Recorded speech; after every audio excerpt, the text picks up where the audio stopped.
আক্কেলপুর উপজেলায় বাবা কর্তৃক তার মেয়েকে গৃহে বন্দি করে রাখা হয়েছে। এই মর্মে আমরা যে মেয়েটি ভারসাম্যহীন যে মেয়েটিকে পেয়েছি, তাকে প্রথমে পুলিশ কর্তৃক তাকে উদ্ধার করা হয়েছিল।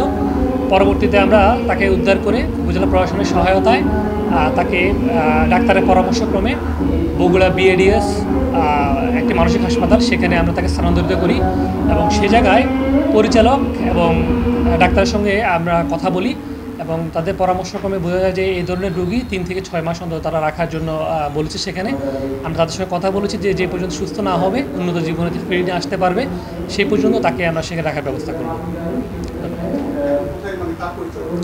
এখন বিএডিএসে সেই জায়গায় একটি মানসিক হাসপাতাল, সেই জায়গায় ডাক্তারের একজন প্রফেসর আছেন, সাইকিয়াট্রিস্ট, তার আন্ডারে তাকে আমরা সেখানে দিয়েছি এবং সেই প্রতিষ্ঠানের যে পরিচালক তার সঙ্গে আমরা যোগাযোগ করেছি এবং তারা আমাদেরকে জানিয়ে তারা সার্বিক সহযোগিতা করবে সেখানে। জি, আমরা এই বিষয়ে কথা বলেছি যে মেয়েটি যেহেতু এতদিন ঘরে আবদ্ধ ছিল, তার মধ্যে এক ধরনের ভয় কাজ করছে, সংজ্ঞা কাজ করছে। তো আমরা এই বিষয়টা জানানোর পরে তারা বলে যে না, মেয়েটাকে প্রত্যেক দিনই তাদের সঙ্গে খেলার সাথী এবং তাকে কথা বলার মানুষ প্রয়োজন, তারা এইভাবে আস্তে আস্তে করে তাকে আস্তে আস্তে ডেভেলপ করবে বলে আমাদেরকে জানিয়েছে আর কি।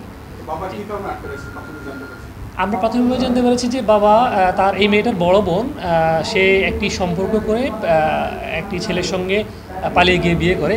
এই বিষয়ে বাবা ট্রমাটাইজ হয় এবং তার মান সম্মান হানি হয় মর্মে সে চিন্তা করে যে এই ধরনের ঘটনা যেন ছোটো মেয়ের সঙ্গে না ঘটে এবং এই ছেলেকেও বেশ কিছু ছেলে তাকে উত্ত্যক্ত করতো এবং তাকে বিভিন্ন সময় করতো।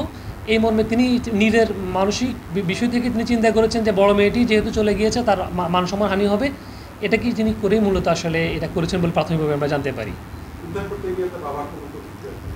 উদ্ধার করতে গিয়ে যেটা দেখা গেল যে বাবা কোনো প্রতিক্রিয়া করেনি। সে বলেছে যে আমি মেয়েটিকে এভাবে রেখেছি, তাকে বিভিন্ন জায়গা থেকে প্রস্তাব দিচ্ছিল ছেলেরা এবং আমরা একটা অজানা সংখ্যায় বোধ করছিলাম। তখন আমরা প্রশ্ন করেছিলাম যে তারা আইন শৃঙ্খলার কাছে কেন যায়নি। তো তিনি বলেন যে আসলে আমি ওই জন্য প্রস্তুত ছিলাম না।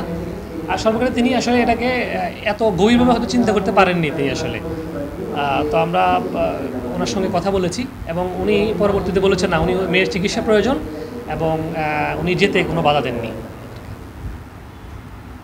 আচ্ছা, এবং তিনি তার বাবা এই কথাও বলেছেন যে তিনি আসলে যেটা করেছেন সেটা আসলে উনি ওনার বোঝার বলছিল, তিনি অনুতপ্ত হয়েছেন এবং বলেছেন এই ধরনের কর্মকাণ্ড তিনি কখনোই করবেন না এবং মেয়ের যতদিন সুস্থ না হবেন তিনি এই বিষয়ে উনি নিজেও সেখানে দেখভাল করবেন এবং মেয়ে সুস্থ হয়ে যদি আসে তাহলে তিনি এই ধরনের কর্মকাণ্ড কখনো করবেন না বলে আমাদের কাছে অঙ্গীকার করেন।